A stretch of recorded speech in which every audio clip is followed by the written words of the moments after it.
नमस्ते। मैं प्रिया मेहरा आज आपके लिए एनसीईआरटी की किताब कक्षा 8 विषय संस्कृत पाठ 1 सुभाषितानी का वीडियो आपके लिए लेके आई हूँ। तो चलिए हम पाठ 1 सुभाषितानी समझते हैं। सु प्लस भाषित। सुभाषितानी दो शब्दों से मिलकर बना है। सु मतलब सुंदर, मधुर या मीठा। भाषित मतलब वाणी या वचन। तानी लगा है, ये नपुंसकलिंग वचन है। तो हमने पढ़ा था फलम फले फलानी, यानी कि बहुवचन है। तो इसमें बहुत सारे हमें ज्ञानवर्धक जानकारी दी गई है। तो चलिए हम इस पाठ को पढ़ते हैं। इसमें पहला श्लोक है गुणा गुणगेषु गुणा भवन्ति। गुणा मतलब होते हैं अच्छे गुण जो होते हैं मनुष्य में, से सत्य बोलना, बड़ों का आदर करना, झूठ ना बोलना, लोगों की मदद करना, आदि आदि जो गुण होते हैं। गुणगेषु मतलब होते हैं गुणवान व्यक्तियों में, कि गुण जो होते हैं गुणवान व्यक्ति में गुण ही भवंती होते हैं। बोला गया है जो गुणवान व्यक्ति होते हैं उनमें जो गुण होते हैं वो कैसे गुण होते हैं, उनमें अच्छे गुण ही होते हैं। गुण तो इसका बनेगा गुणा गुणगेषु गुणा भवन्ति। गुणवान व्यक्तियों में गुण ही होते हैं। ते निर्गुणम प्राप्य भवन्ति दोषा। ते मतलब वे क्या, जो गुण है। निर्गुणम मतलब होता है गुणहीन, निर्गुण जिसके पास गुण नहीं है। ठीक है, जो दुर्बुद्धि का है या मूर्ख व्यक्ति है, अगर वो गुण मूर्ख व्यक्ति के पास आ जाता है, प्राप्य भवन्ति दोषा, प्राप्त होने पर। ते यानी वे, यहाँ पे सर्वनाम का प्रयोग किया गया है कि यहाँ पे ते जो शब्द आया है ये गुण के लिए आया है, गुणा के लिए आया है। बोले कि ते मतलब क्या, वे जो गुण है निर्गुणा मतलब जो मूर्ख व्यक्ति होते हैं, गुण से हीन होते हैं, जिनके पास थोड़ा सा भी ज्ञान नहीं होता, तो जो गुण से हीन होते हैं, प्राप्त होकर, अगर वो जो गुण होते हैं मूर्ख व्यक्ति के पास प्राप्त हो जाए, भवंती दोषा, तो उसमें क्या हो जाते हैं, दोष, यानी कि दोष उत्पन्न हो जाते हैं। उसमें लिखा है सुस्वादु तोया प्रभवंती नध मतलब नद स्वादिष्ट, तोया मतलब होता है जल। जब हम नदी का जल पीते हैं तो कहा जाता है जो नदी होती है वो पहाड़ों से गिरती हुई धरातल पर आती है, तो उसमें बहुत सारे पेड़ पौधों की जड़ी बूटियाँ उसमें मिलती है। तो जो हमारा वो नदी का जल होता है बहुत ही पौष्टिक होता है, क्योंकि वो पहाड़ों से लेके धरातल पे आते हैं, इतना लंबा सफ़र तय करके आती है। उसमें क्या होता है, वो पानी कैसा होता है, सुस्वादु तोया, बहुत ही स्वादिष्ट जल होता है। तोया मतलब जल, कि वो नदी का कैसा जल होता है, सुस्वादु तोया प्रभवंती नदा, नदी जो है सुस्वादिष्ट जल को लेकर ही क्या करती है, निकलती है। समुद्र आसाद, समुद्र यानी कि समुद्र, आसाद मतलब होता है पहुंचकर। भवंत्य हो जाती है अपेय मतलब अपीने योग्य।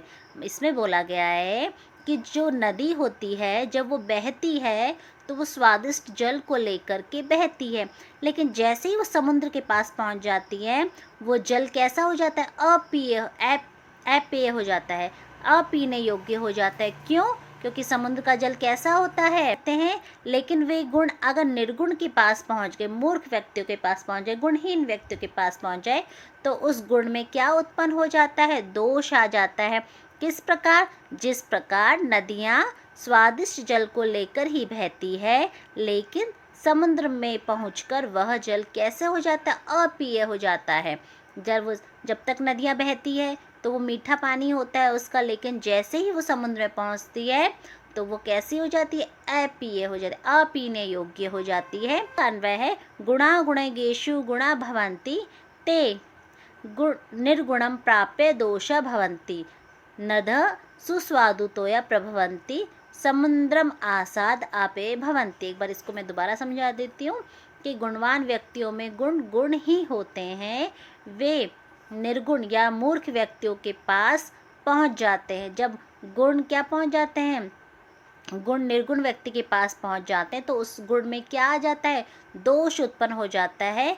किस तरीके से? जिस प्रकार नदियाँ स्वादिष्ट जल को लेकर ही बहती है, लेकिन समुद्र में पहुंचकर वो जल कैसे हो जाता है, अपीने योग्य हो जाता है। इसका हिंदी अनुवाद भी मैंने लिखा गया है, श्लोक है हमारा।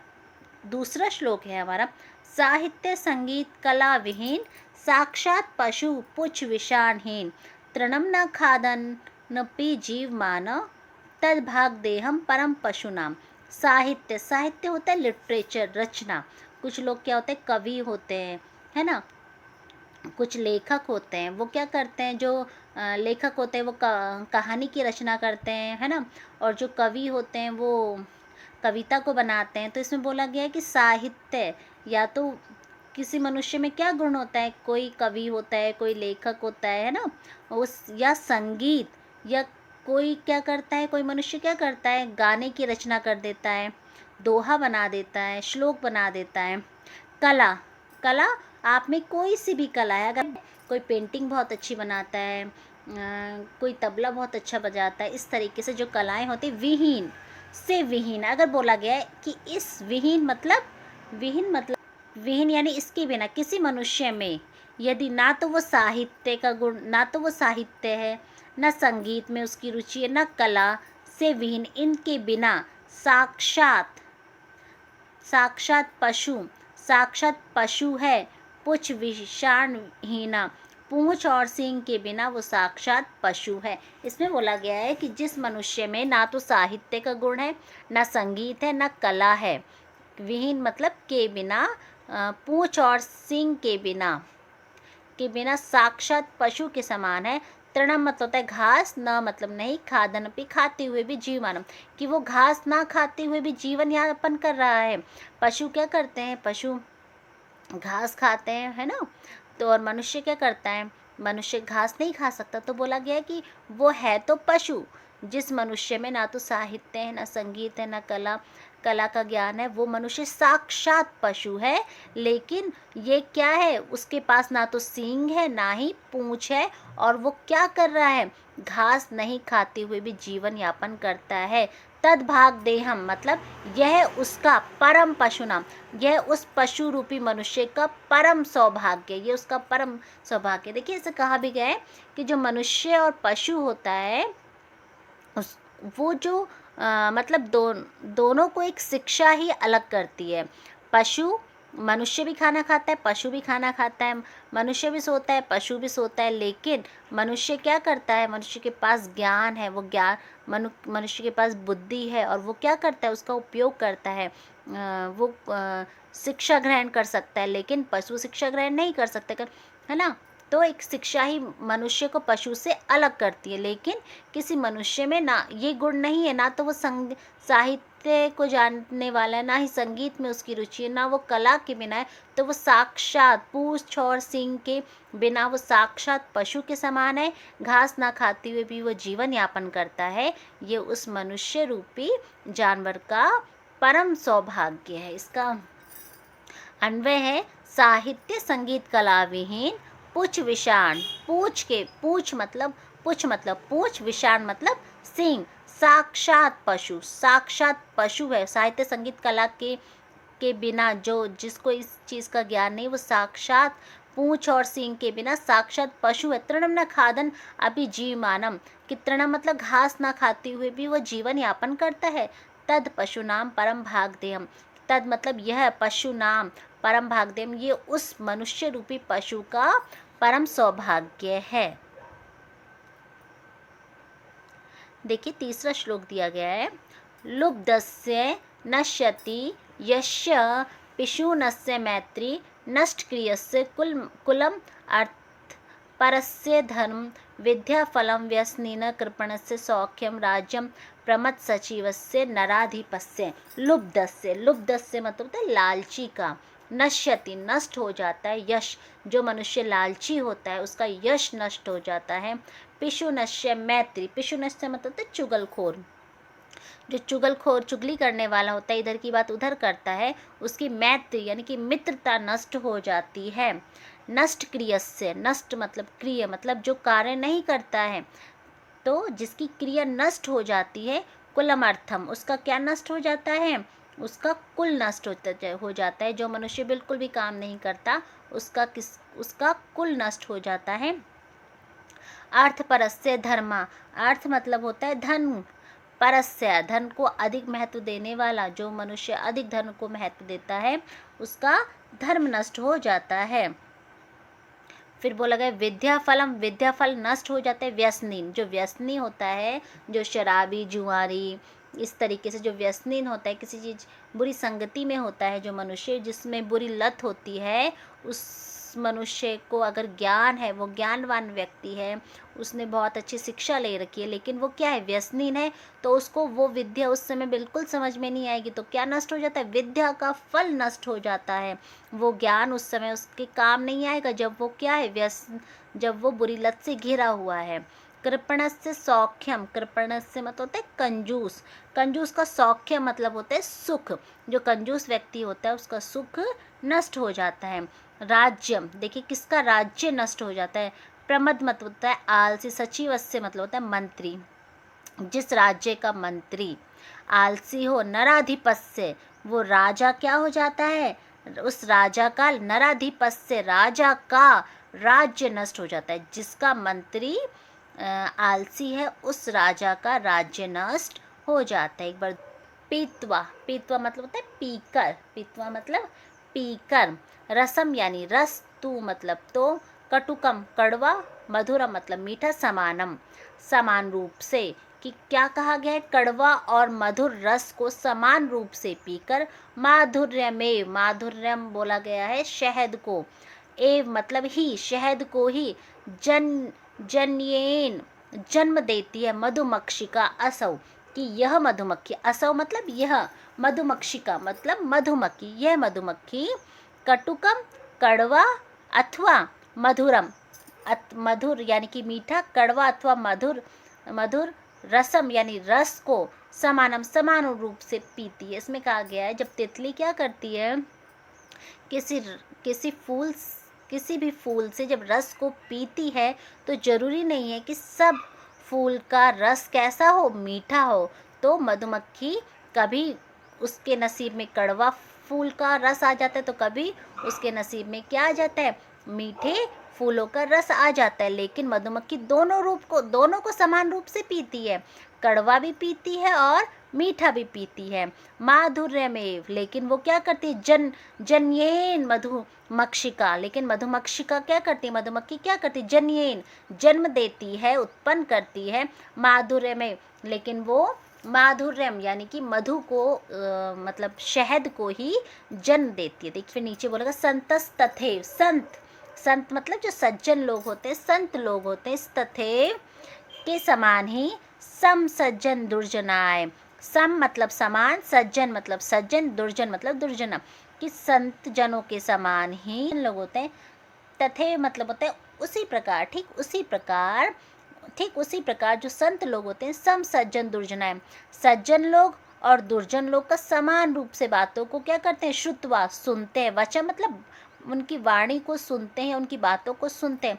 मधुर सुक्त रसम, मधुर सुक्त रस, मधु मतलब मीठे, सुक्त मतलब होता है उक्ति, या उनके द्वारा मुख से जो भी बात निकलती है वो क्या कही जाती है, सुक्ति या उक्ति ना, उनके मुख से मीठे वचनम रसम, मीठे वचन रूपी रस को ही सृजंती का निर्माण करते हैं। देखिए इस पंक्ति में कहा गया जिस प्रकार मधुमक्खी मीठे और कड़वे दोनों फूलों के रसों का स्वाद करती है, लेकिन फिर भी वो मीठे फूलों के रस को, मीठा शहद को ही जन्म देती है। ठीक उसी प्रकार सज्जन लोग भी सज्जन के साथ भी बैठते हैं, दुर्जन के साथ भी बैठते हैं, उनकी बातों को सुनते हैं, लेकिन वो अपने मुख से मधुर सुक्ति यानी मीठे वचन को ही जन्म देते हैं। तो हमें भी क्या करना चाहिए, इस श्लोक से हमें ये शिक्षा मिलती है कि हमें भी बैठना सबके साथ चाहिए, सज्जन के साथ भी, दुर्जन के साथ भी, लेकिन हमें अपने मुख से हमेशा प्रिय वाणी को ही निकालना चाहिए। देखिए इसका अन्वय असौ, असौ मतलब होता है यह, मधुमक्षिका, मधुमक्षिका मतलब मधुमक्खी, तू मतलब तो, कटकम कटक, कटुकम होगा ये, सॉरी इसमें मैंने कटक लिख दी, कट्टो के नीचे छोटे उ के मात्रा के, कटुकम मधुरम, कटुकम मतलब कड़वा, मधुरम मतलब मधुर यानी मीठा, वा मतलब अथवा, या तो कड़वा या अथवा मीठा, रस को समानम समान रूप से पित्वा पीकर, माधुर्यम मतलब शहद को, माधुर्य मतलब शहद को, एव यानी ही, जन्येत मतलब जन्म देती है, तथैव ठीक उसी प्रकार, संतः सज्जन लोग या साधु लोग, सम सज्जन दुर्जनाएं सज्जन और दुर्जनों के साथ समान रूप से क्या करते हैं, वचनों को श्रुतवा सुनते हैं, और मधुर सुक्त रसम और मीठे वचन रूपी रस का सृजंती निर्माण करते हैं। जो ही मतलब विहाय मतलब होता है छोड़कर, पौरुष्य मतलब परिश्रम को या मेहनत को, यो मतलब जो, ही मतलब निश्चित रूप से, दैव में मतलब होता है देवताओं पर ही, देव धन एव तो देवताओं पर ही, अवलंबित मतलब होता है निर्भर होना, डिपेंड होना, सहारा लेना, अवलंबे मतलब सहारा लेना, कि जो मनुष्य परिश्रम को छोड़कर देवताओं का सहारा लेता है या देवताओं पर निर्भर होता है। प्रसाद सिंह वर्त, प्रसाद मतलब होता है महल, प्रसाद मतलब महल, सिंह मतलब शेर, वत बना हुआ, बोला गया महल पर शेर बना हुआ है, तस्य उसके किसके, उस शेर पर, मूर्धना सिर पर, उस शेर के सिर पर, वायसा मतलब होता है कौवा, तिष्ठन्ति बैठते हैं।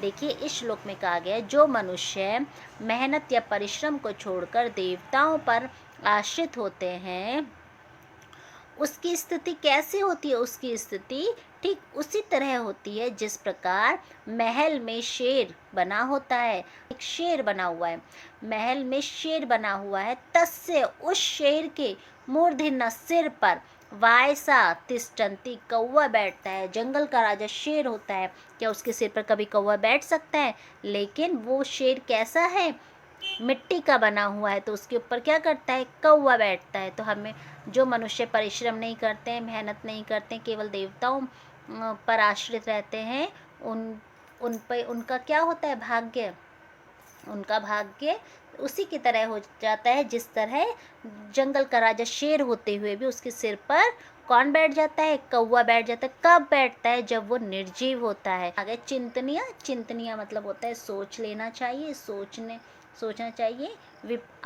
विपदाम मतलब परेशानी, आदा वे मतलब होता है आने से पहले ही, प्रतिक्रिया मतलब समाधान। इसमें कहा गया है कि परेशानी, विपदाम परेशानी, आदा वे आने से पहले ही क्या कर लेना चाहिए, उसका प्रतिक्रिया समाधान, यानी कि उसका जो जवाब है चिंतनीय, सोच लेना चाहिए। न कूप खनम, न मतलब नहीं, कूप मतलब कुआं, खनम मतलब होता है खोदना चाहिए। युक्तम मतलब होता है उचित है। प्रदीप्ते मतलब जलने के बाद, वहीना मतलब अग्नि, ग्रहे तो इसमें बनेगा ग्रहे मतलब पहले घर बनेगा घर, वहीना मतलब आग से, प्रदीप्ते जलने के बाद, घर आग से जलने के बाद, न कूप खनम कुआं, खनम मतलब कुआं नहीं खोदना चाहिए। क्या कुआं खोदना युक्तम उचित है? देखिए इसमें बोला गया है कि जब भी मनुष्य के पास कोई परेशानी आती है तो हमें आने से पहले ही उसका क्या ढूंढ लेना चाहिए, उसका जवाब ढूंढ लेना चाहिए। घर में आग लगने पर क्या कुआं खोदना उचित है? इसका अन्वय देखते हैं। विपदाम यानी परेशानी, आदा वे मतलब होता है कि आने से पहले ही, प्रतिक्रिया मतलब होता है समाधान, चिंतनिया मतलब होता है सोचना चाहिए। परेशानी आने से पहले ही उसका समाधान सोच लेना चाहिए। ग्रहे मतलब घर, वहीनीना मतलब होता है आग से जलने के बाद, प्रदीप्ते यानी जलने के बाद, कूप खनम कुएं खोदना न युक्तम उचित नहीं है। तो हमारा ये पाठ पूरा होता है। मैं उम्मीद करती हूँ कि मेरे द्वारा जो ये पाठ समझाया गया आपको समझ में आ रहा होगा। और अगर आप चैनल पर नए हैं तो सब्सक्राइब करें, मेरे वीडियो को अधिक से अधिक लोगों पर पहुँचाएं, इसके लिए आप शेयर करें। धन्यवाद।